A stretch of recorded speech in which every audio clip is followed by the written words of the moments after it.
আসসালামু আলাইকুম। আমি মোহাম্মদ শানুর রহমান। পড়াশোনা করছি ঢাকা প্রকৌশল ও প্রযুক্তি বিশ্ববিদ্যালয়ে।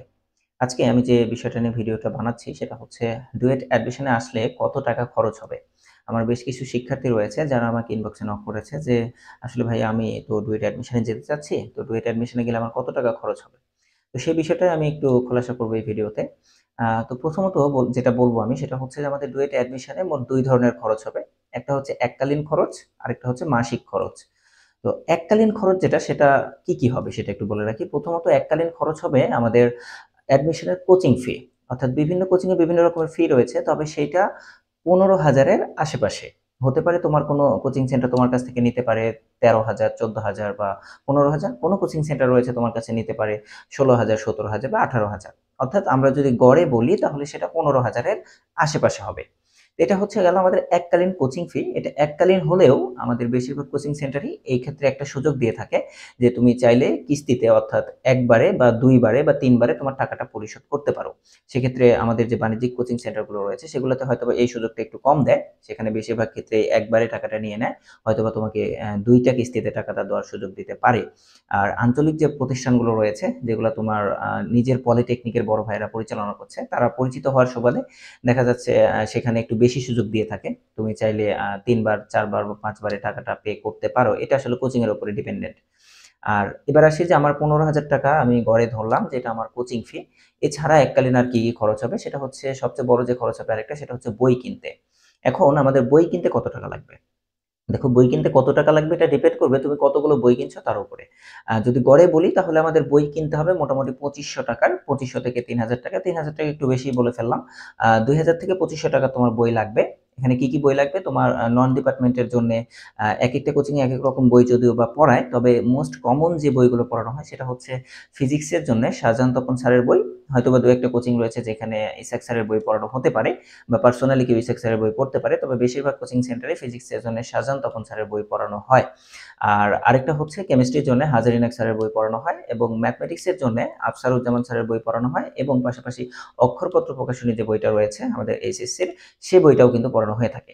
এতক্ষণ যে বইগুলোর নাম বললাম এগুলো ছিল আমাদের নন ডিপার্টমেন্ট পার্টের ফিজিক্স, ম্যাথ এবং কেমিস্ট্রির জন্য। এখন এই বইগুলোও আমাদের বিভিন্ন কোচিং সেন্টার যেগুলো রয়েছে, বিশেষ করে বাণিজ্যিক যে কোচিং সেন্টারগুলো রয়েছে, যেগুলো একটু বড়, বড় প্রতিষ্ঠান, তাদের নিজস্ব কিছু বইও কিন্তু রয়েছে। অর্থাৎ এই বইগুলো না পড়িয়ে তারা কিছু গাইড বই ফলো করে। তাদের নিজের প্রতিষ্ঠানের কিছু বই, যেমন আমি যদি বলি আরপিআর এর নিজের প্রত্যেকটা বই রয়েছে, ম্যাথের জন্য, ফিজিক্সের জন্য, ইংরেজির জন্য, আরপিআর ইংলিশ, আরপিআর ফিজিক্স, এই ধরনের অনেকগুলো বই রয়েছে, তারা সেটা পড়ায়। টট কোচিং এর জন্য টটের ফিজিক্স বই রয়েছে, টট ইংলিশ বই রয়েছে। এরকম অপটিমামের জন্য অপটিমাম ডিপার্টমেন্টের জন্য বই রয়েছে, অপটিমামের নন ডিপার্টমেন্টের জন্য গাইড বই রয়েছে। তো এই বইগুলো তারা কিন্তু পড়িয়ে থাকে। আর অন্যান্য যে কোচিং সেন্টার গুলো রয়েছে তারা কিন্তু এই মূল বইগুলো পড়িয়ে থাকে। তো যেটাই পড়ো না কেন প্রত্যেকটাই কিন্তু তোমাকে কিনতে হবে। সো মোটামুটি সেগুলোতে টাকা লাগবে ২,০০০ থেকে ২৫০০ র মতো। এবার আসো বইয়ের ধারণাটা তো আমরা পেলাম যে কত টাকা লাগতে পারে। আরেকটা খরচ আছে এককালীন, এটা সবার জন্যে না। এটা যারা দেখা যাচ্ছে না আমার টাকা-পয়সা একটু আছে এবং আমি আরেকটু এক্সট্রা কেয়ার চাচ্ছি, সেক্ষেত্রে অনেকেই দেখা যাচ্ছে গাজীপুরে আসার পরে প্রাইভেট পড়ে। বিশেষ করে ডিপার্টমেন্ট অংশটার ক্ষেত্রে। দেখা যাচ্ছে নন ডিপার্টমেন্ট অংশটা কোচিং সেন্টারে পড়াশোনা করলেও ডিপার্টমেন্টটা একটু আগে থেকে নিজেকে এগিয়ে রাখার জন্য অনেকেই প্রাইভেট পড়ে। তো তুমি যদি সেখানে প্রাইভেট পড়ো তাহলে তোমার সেখানে খরচ হবে। তুমি যদি প্রাইভেট না পড়ো, তুমি যদি কোচিং সেন্টারেই সন্তুষ্ট থাকো, মেক্সিমাম কোচিং সেন্টারেই অনেক ভালো পড়ানো হয়। কোচিং সেন্টারে তুমি যদি সন্তুষ্ট থাকতে পারো যে না আমার প্রাইভেট পড়ার প্রয়োজন নেই, তাহলে এই কোচিং ফি ১৫,০০০ এটার মধ্যেই এনাফ। এর বাইরে তোমাকে টাকা খরচ করতে হবে না। আর তুমি যদি প্রাইভেট পড়ো তাহলে তোমাকে টাকা খরচ করতে হবে। প্রাইভেটের যে ফিটা এটা বিভিন্ন ধরনের হয়ে থাকে। এটা একেকজন একেক রকম টাকা নিয়ে থাকে। কেউ মাসিক ভিত্তিতে পড়ে থাকে, কেউ কোর্স আকারে প্রাইভেট পড়ে থাকে। এটা আসলে অ্যাকচুয়ালি বলা যাবে না যে কত টাকা, সেটা ধরে নাও কোর্স আকারে পড়লে ৭ থেকে ১০,০০০ এরকম হতে পারে বা এর থেকে কমেও হয়ে যেতে পারে। এটা ডিপার্টমেন্টের উপর ডিপেন্ড করবে যে কোনটাতে কেমন খরচ হচ্ছে। এটা গেল হচ্ছে আমাদের এককালীন খরচ। আর এককালীন খরচ তাহলে কত টাকা হলো দেখো? আমাদের যদি এভারেজ করি তাহলে ৳১৫,০০০ কোচিং ফি এবং আমার যে বই কিনতে হচ্ছে সেখানে লাগতেছে ৳২,০০০ থেকে ৳৩,০০০। তাহলে মোটের উপর যদি আমি বিবেচনা করি এককালীন খরচ ২০,০০০ এর উপরে কোনোভাবেই যাওয়া সম্ভব নয়। ২০,০০০ এর মধ্যেই থাকবে আমাদের এককালীন খরচ। আর এরপরে আসি মাসিক খরচ। মাসিক খরচ আসলে কেমন হচ্ছে? দেখো, তুমি যে জেলা শহরে আছো বর্তমানে, যেখানে তোমার পলিটেকনিক রয়েছে, সেখানে তোমার ঠিক যেরকম খরচ হচ্ছে, মোটামুটি গাজীপুরে আসলেও ঐরকমই খরচ হবে, তবে তার থেকে একটু বেশি হবে। কেন? যেহেতু একটা স্টুডেন্ট এলাকা এখানে, এখানে যেহেতু বাসার অনেক চাহিদা রয়েছে, মেসের অনেক চাহিদা রয়েছে, যার ফলে তুমি যেখানে আছো সেখানে হয়তোবা চাহিদাটা কম। সেখানে মেসের ভাড়া বা বাসা ভাড়া ভাড়াটা একটু কম হতে পারে, তবে গাজীপুরের বাসা ভাড়াটা কিন্তু একটু বেশি। সেক্ষেত্রে আমি যদি তোমাদেরকে আইডিয়া দিতে চাই যে এখানে মেসের ফি কেমন, এখন দেখো এই জিনিসটাও ডিপেন্ড করে যে তুমি কেমন মেসে উঠতে চাচ্ছ। ধরো তুমি একটা এমন মেসে উঠলে যেটা সম্পূর্ণ নতুন বিল্ডিং, টাইলস করা বিল্ডিং, তো স্বাভাবিকভাবে সেখানে ভাড়াটা একটু বেশি হবে। আর তুমি যদি একটু মিডিয়াম রেঞ্জের বিল্ডিং উঠতে চাও বা একটু পুরাতন বিল্ডিং উঠতে চাও, সেখানে কিন্তু তোমার খরচটা কমে যাবে। অর্থাৎ আমি যদি এভারেজ করি তাহলে 1500 থেকে 2000 টাকার মধ্যে তোমার মেস ভাড়া লাগবে এখানে প্রতি মাসে। তুমি যদি একটু কষ্ট করে থাকতে পারো, কষ্ট না আসলে, একটু পুরাতন বিল্ডিং এ যদি উঠতে পারো বা মিডিয়াম রেঞ্জের কোনো বিল্ডিং অথবা ডুয়েট থেকে একটু দূরে, সেক্ষেত্রে তোমার ভাড়াটা পড়বে 1500 টাকা। আর যদি এরকম হয় না যে আমি ডুয়েটের একদম কাছাকাছি কোনো বিল্ডিং উঠতে চাচ্ছি, এখানকার কোনো ভালো বিল্ডিং এ যেখানে টাইলস করা রয়েছে, টাইলস করা রুম, বেলকনি, বড় রুম, এই ধরনের বিল্ডিং উঠতে গেলে তোমাকে 1800 থেকে 2000 টাকা ভাড়া দিতে হবে প্রতি মাসে।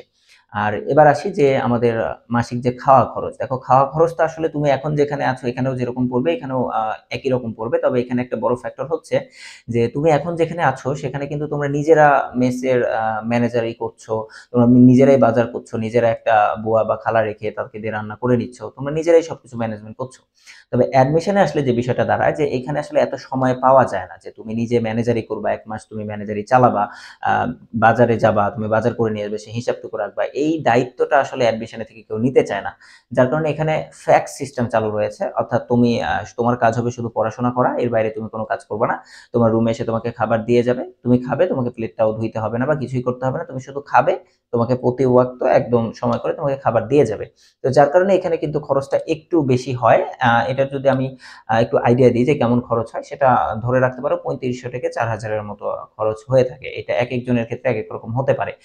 কেউ হয়তোবা একটু কম টাকাতেই খাবার আরকি ডেলিভারি করে, কেউ আবার একটু বেশি টাকা নেয়, সে খাবারের মানটাও একটু ভালো করে। তো এটা আসলে ডিপেন্ড করবে একেকজনের ক্ষেত্রে একেক রকম। তবে এটা যদি আমি রেঞ্জ করি তাহলে 3500 থেকে 4000 এর মধ্যে হয়ে যাবে। এটা গেল প্রতি মাসে তোমার খাওয়া খরচ এবং মেস ভাড়া। তাহলে মেস ভাড়া যদি ২০০০ ধরে নিই, এদিকে যদি ৪০০০ ও ধরে নিই, অর্থাৎ ম্যাক্সিমামটাও যদি আমি ধরি, তাহলে তোমার মনে করো ৬০০০। ৬০০০ হয়তোবা লাগবে না, ৫০০০ থেকে ৫৫০০ এ হয়ে যাবে। আর বাকি যে ৫০০ টাকা, এটা তোমার প্রতি মাসে আসলে খরচ হবে। তুমি নিজেকে প্রশ্ন করে দেখো যে তুমি এখন যেখানে আছো তোমার কিন্তু প্রতি মাসে এই ৫০০ টাকা এক্সট্রা লেগেই যায়। তুমি কোচিং এ যাবে, দেখা যাচ্ছে একটা রিক্সার প্রয়োজন হতে পারে, তুমি রিক্সা নিবে। তুমি কোচিং এ যাওয়ার সময় তোমার ২-১ জন বন্ধু-বান্ধব থাকবে, তাদের সাথে হয়তোবা একদিন চা খাবে। তুমি কোনো একটা মাসে অসুস্থ হয়ে যাবে, তোমার কিছু ওষুধ কেনার প্রয়োজন পড়বে। অর্থাৎ প্রতি মাসেই কিন্তু এক্সট্রা খরচ তোমার কিছু লাগবে। তোমার হাত খরচ কিন্তু মিনিমাম ৫০০ টাকা লাগবেই। তো এটা গেল ৬০০০ টাকা তোমার প্রতি মাসে লাগবে।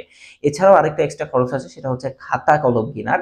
তোমার কাছে মনে হতে পারে যে খাতা কলম আর আসলে কয় টাকা? তবে অ্যাডমিশনে কিন্তু অনেক খাতা আরকি কিনতে হয়, অনেক লিখালেখি করতে হয়, অনেক বেশি খাতা ফুরায়।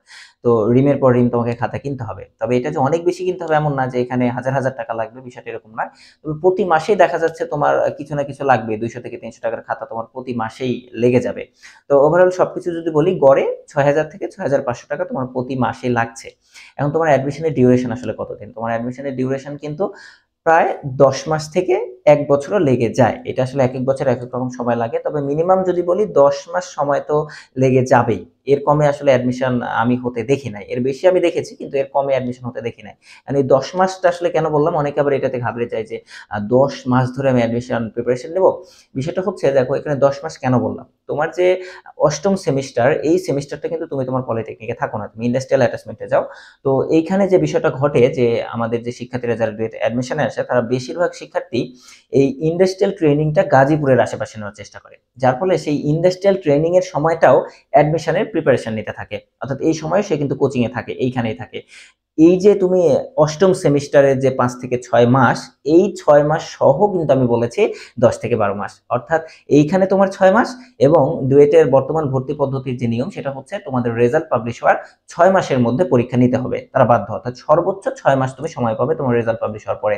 তার মানে ওভারঅল যদি বলি, তাহলে তোমাকে ১ বছর অ্যাডমিশনে থাকতে হবে। তাহলে ১ বছর তুমি যদি অ্যাডমিশনে থাকো, আমি যদি মাসে ৬০০০ করে ধরি তোমার মাসিক খরচ, তাহলে তোমার প্রয়োজন হচ্ছে কিন্তু ৭২,০০০ টাকা। অর্থাৎ এটা ১ম বারে তোমাকে যদি বলা হয় যে ৭২,০০০ টাকা লাগবে অ্যাডমিশনে, তোমার কিন্তু মনে হবে অনেক বেশি। কিন্তু তুমি একবার নিজেকে প্রশ্ন করে দেখো, তুমি এখন যেখানে আছো সেখানেও কিন্তু তোমাকে মাসে ৫ থেকে ৬০০০ টাকা খরচ করতে হচ্ছে। এটা যে আহামরি অনেক বেশি বা এখানে অনেক বেশি খরচ হচ্ছে, বিষয়টা এরকম না। এখন আসলে তোমার মাসিক খরচ গেল ৭২,০০০ টাকা পুরোপুরি ১ বছরে। আর ওইদিকে আমরা দেখেছিলাম এককালীন খরচ লাগতেছে ২০,০০০ টাকা। অর্থাৎ তোমার ওভারঅল টোটাল খরচ যদি আমি বলি, তাহলে সেটা হচ্ছে ৯০,০০০ টাকা। মূলত অনেকেই রয়েছে যাদের 90,000 টাকার প্রয়োজন হবে না, তারা 75 থেকে 80,000 টাকার মধ্যে এটা কমপ্লিট করে ফেলবে। আর অনেকেই রয়েছে যাদের 90,000 টাকাতেও হবে না, তাদের দেখা যাচ্ছে 1 লক্ষ বা 1,10,000 বা 20,000 টাকাও প্রয়োজন হবে। এটা আসলে ডিপেন্ড করছে যে তোমার আর্থিক অবস্থা কেমন। এবার আসো যে অনেকের কাছে মনে হতে পারে ভাইয়া 15,000 টাকা কোচিং ফি, এটা তো অনেক বেশি হয়ে যাচ্ছে। এ বিষয়ে আমি একটু বলার চেষ্টা করি। দেখো, বাংলাদেশে একমাত্র ইউনিভার্সিটি হচ্ছে ডুয়েট যেটার অ্যাডমিশনের খরচ এতটা কম। কেন বললাম? যে এই যে 15,000 টাকা খরচ, এই 15,000 টাকায় এই কোচিং গুলো তোমাকে কিন্তু ১ বছর সার্ভিস দিবে। ১ বছর, তুমি একবার নিজেকে প্রশ্ন করে দেখো। অর্থাৎ প্রতি মাসে গড়ে তারা ১,০০০ থেকে ১২০০ টাকা নিচ্ছে তোমার কাছে অনলি, এবং এই ১,০০০ থেকে ১২০০ টাকার ফলে তোমাকে কিন্তু অনেকগুলো সার্ভিস তারা প্রোভাইড করবে। অর্থাৎ প্রতি সপ্তাহে তোমার ৪ থেকে ৫ দিন ক্লাস হবে, ২ টা করে প্রায় ৩ ঘন্টার ক্লাস, এবং প্রতি সপ্তাহ শেষে একটা করে পরীক্ষা হয়, উইক টেস্ট হয়। যেন তুমি এই সপ্তাহে কি শিখলে সেটার একটা প্রতিযোগিতার মাধ্যমে নিজেকে ঝালাই করে নিতে পারো। এবং পরীক্ষার আগের দিনে বা তার আগের দিনে নার্সিং ব্যবস্থা আছে। নার্সিং বলতে এখানে যেটা বোঝানো হয় যে তুমি ১ সপ্তাহে যেটা শিখলে সেই জিনিসটা তোমার যা সমস্যা হলো, তুমি ১ সপ্তাহ ক্লাস করেছো, তুমি সেগুলো বাসায় পড়াশোনা করেছো, তোমার কিছু সমস্যা থাকবে, এটাই স্বাভাবিক। এই সমস্যাগুলো তুমি কার কাছে সমাধান করে নিবে? সেক্ষেত্রে কোচিং সেন্টারগুলো থেকে তোমার প্রতি সপ্তাহে বৃহস্পতিবার অথবা অন্য কোনো দিনে, নির্দিষ্ট একটা দিনে তোমার রুমে গিয়ে তোমার সেই সমস্যাগুলো সমাধান করে দিয়ে আসা হবে। এই সিস্টেমটাকে এখানে বলা হয় নার্সিং সিস্টেম। তো এই যে এত কিছু সার্ভিস তোমাকে দিচ্ছে, তার প্রেক্ষিতে 15,000 টাকা, এটা কিন্তু খুব বেশি টাকা আমার কাছে মনে হয় না। হ্যাঁ, তোমাদের কাছে এটা বেশি মনে হতে পারে এই অবস্থায় যে, "না ভাইয়া, এটা আমার কাছে অনেক বেশি।" তবে গাজীপুরে যখন তুমি আসবে তখন তোমার কাছে এই টাকাটা খুব বেশি মনে হবে না। পরিশেষে একটা কথা আমি বলতে চাই, সেটা হচ্ছে টাকা আসলে কখনো কারো স্বপ্নের জন্য অন্তরায় হতে পারে না। এটা আমি বিশ্বাস করি। যদি কেউ স্বপ্ন দেখে যে, "না, আমি ডুয়েটের শিক্ষার্থী হব, আমি ডুয়েটে পড়াশোনা করব, আমার স্বপ্নটা অনেক বড়, আমি ভবিষ্যতে অনেক বড় কিছু করতে চাই, আমি আরো উচ্চশিক্ষা গ্রহণ করতে চাই।" সেক্ষেত্রে টাকাটা তার জন্য বড় কোনো অন্তরায়ের সৃষ্টি হবে না। এক্ষেত্রে আরো কিছু কথা তোমাদেরকে বলে রাখি। যদি কারো খুব বেশি ফিন্যান্সিয়াল ক্রাইসিস থাকে, সেক্ষেত্রে এখানে যে কোচিং সেন্টার গুলো রয়েছে, বিশেষ করে যে আঞ্চলিক কোচিং সেন্টার গুলো রয়েছে, তোমার পরিচিত যে ভাইগুলো কোচিং সেন্টার গুলো পরিচালনা করছে, সেই কোচিং সেন্টার গুলোতে কিন্তু বেশ কিছু সুযোগ সুবিধা দেওয়া হয়ে থাকে। যেমন অন্য একজন শিক্ষার্থীর কাছ থেকে যেরকম রুম ভাড়া নেওয়া হয়, তোমার কাছ থেকে দেখা যাচ্ছে ৳২০০ বা ৳১০০ সেখান থেকে কম নেওয়া হবে। আবার কোচিং ফি বিশেষ করে ছাড় দেওয়া হয়। অর্থাৎ তুমি যদি মেধাবী শিক্ষার্থী হও, তোমার যদি কোচিং এর পারফরম্যান্সটা ভালো থাকে, সেক্ষেত্রে তোমাকে কোচিং ফি মওকুফ করে দেওয়াও হতে পারে, অথবা অর্ধেক অথবা 30%, একটা নির্দিষ্ট পার্সেন্ট তোমাকে অ্যামাউন্ট ছাড় দেওয়া হয়। আর বেশিরভাগ কোচিং সেন্টারেই ডিপ্লোমার রেজাল্টের উপরেও কিছু একটা ছাড় আছে। তোমার ডিপ্লোমার রেজাল্ট যদি 3.85 বা 3.80 এর উপরে হয়, তাহলে বেশিরভাগ কোচিং সেন্টারেই তুমি একটা ছাড় পাবে। সেটা 20% থেকে 25% হতে পারে, এরকম একটা ছাড় কিন্তু তুমি পাবে। আবার কিছু কোচিং সেন্টারে এরকম ব্যবস্থা আছে যে তোমার মেধা পরীক্ষা নেওয়া হবে। তুমি যখন কোচিং সেন্টারে ভর্তি হবে, সেইখানে তোমার একটা এক্সাম নেওয়া হবে। সেই এক্সামে দেখা যাচ্ছে তারা ১ম ১০ জন বা ১ম ২০ জনকে কোচিং ফি যেটা রয়েছে সেটা মাফ করে দিবে, অথবা তাদেরকে পুরস্কৃত করবে, কোনো একটা বই উপহার দেবে। এরকম কিন্তু অপশন সবার জন্যই আছে। আর আরো অনেক প্রশ্নই আমি জানি তোমাদের মধ্যে আছে। তো কোন, কোন বিষয়ে তোমরা আসলে জানতে চাচ্ছ, আমি পরবর্তীতে আমার ইচ্ছা আছে যে আমি আলোচনা করব আসলে কি করা উচিত? ডুয়েটে অ্যাডমিশন নেওয়া উচিত নাকি জব প্রিপারেশন এ আসা উচিত? এটা খুবই জটিল একটা বিষয়। আমি যদি এক কথায় বলে দিই, তো এটা কখনোই সঠিক হবে না। কোনো, কোনো স্টুডেন্টদের ক্ষেত্রে ডুয়েট অ্যাডমিশন এ আসাটাই পারফেক্ট। কিছু ছাত্র আছে যাদের জন্য জব প্রিপারেশন এ আসাটাই পারফেক্ট। এটা আর্থিক অবস্থা, তার স্বপ্ন, তার লক্ষ্য, তার পরিশ্রম করার যে মনোবল, সবকিছুর উপর ডিপেন্ড করে আসলে ভাগ হয়ে যায়। সো এক কথায় উত্তর দেওয়া এটা সম্ভব না। এটা একটা লম্বা ভিডিও আর মাধ্যমেই তোমাদেরকে উত্তর সেটা দিতে হবে। তো সেটাও আমি চেষ্টা করব দেওয়ার। এছাড়াও যদি কোনো বিষয় জানার থাকে যে কি, কি বিষয় আমাদেরকে পড়তে হবে ডুয়েট অ্যাডমিশনের সিলেবাস, বা সরকারি চাকরি প্রিপারেশন এর জন্য আসলে কি, কি পড়াশোনা করা প্রয়োজন, বা কোন কোচিং সেন্টারটা আসলে ভালো হবে, এটা সবার কমন প্রশ্ন। এক্ষেত্রেও আসলে এক কথায় উত্তর দেওয়া সম্ভব না যে কোন কোচিং সেন্টারটা ভালো। প্রত্যেকটা কোচিং সেন্টারই কিন্তু ভালো। তবে কিছু কোচিং সেন্টারের কিছু সুবিধা রয়েছে, কিছু অসুবিধা রয়েছে। মূলত গাজীপুরে ২ টা ভাগে কোচিং সেন্টারগুলো বিভক্ত। একটা হচ্ছে বাণিজ্যিক কোচিং সেন্টার, আরেকটা হচ্ছে আঞ্চলিক। এখানে বাণিজ্যিক শুনে আবার এরকম ভাবার কোনো কারণ নেই যে বাণিজ্যিক মানে এরা মনে হয় অনেক ব্যবসা করে, বিষয়টা এরকম নয়। নাম হয়ে গেছে যেটা বাণিজ্যিক কোচিং সেন্টার, অর্থাৎ এখানে সারা বাংলাদেশের বিভিন্ন জায়গার স্টুডেন্ট এসে পড়াশোনা করে। এটা একটা ব্যক্তি মালিকানাধীন প্রতিষ্ঠান। আর আরেকটা আছে আঞ্চলিক প্রতিষ্ঠান বা আঞ্চলিক কোচিং সেন্টার। সেটা আসলে নির্দিষ্ট একটা অঞ্চলের জন্যে। যেমন আমি রাজশাহীর স্টুডেন্ট আরকি। আমাদের রাজশাহীর জন্য যে আঞ্চলিক কোচিং সেন্টার রয়েছে সেটা হচ্ছে কনফিডেন্স কোচিং সেন্টার। তো এই কনফিডেন্ট কোচিং সেন্টার থেকে কিন্তু আমি নিজেও পড়াশোনা করেছি। অ্যান্ড এইটাতে কারা ভর্তি হচ্ছে? রাজশাহী পলিটেকনিক, চাঁপাইনবাবগঞ্জ পলিটেকনিক রয়েছে। তারপরে নওগাঁর কিছু স্টুডেন্ট রয়েছে, নাটোর থেকে কিছু স্টুডেন্ট রয়েছে। এই স্টুডেন্টগুলো কিন্তু এখানে এসে ভর্তি হচ্ছে। আর যেগুলো ব্যক্তি মালিকানাধীন কোচিং সেন্টার সেখানে কিন্তু সারা বাংলাদেশের বিভিন্ন জায়গা থেকে বিভিন্ন পলিটেকনিকের ছাত্রছাত্রী এসেই ভর্তি হয়ে থাকে। তো বিষয়টা এরকম না যে বাণিজ্যিক মানে ব্যবসা করবে, আঞ্চলিক মানে ব্যবসা করবে না, এরকম না। আসলে কেউই এখানে যে ব্যবসা করে কোটিপতি হয়ে যায় বিষয়টা এরকমও না। আবার কেউই যে তোমাকে ফ্রিতে পড়াবে বিষয়টা এরকমও না। এখানে সবাই কিন্তু টাকার জন্যই পড়াবে। এটাই সত্য কথা। তো যাই হোক, সবার জন্য শুভকামনা রইলো। যদি কারো কোনো কিছু বিষয়ে জানার থাকে সেটা আমাকে কমেন্টে জানানোর অনুরোধ রইলো। ধন্যবাদ সবাইকে।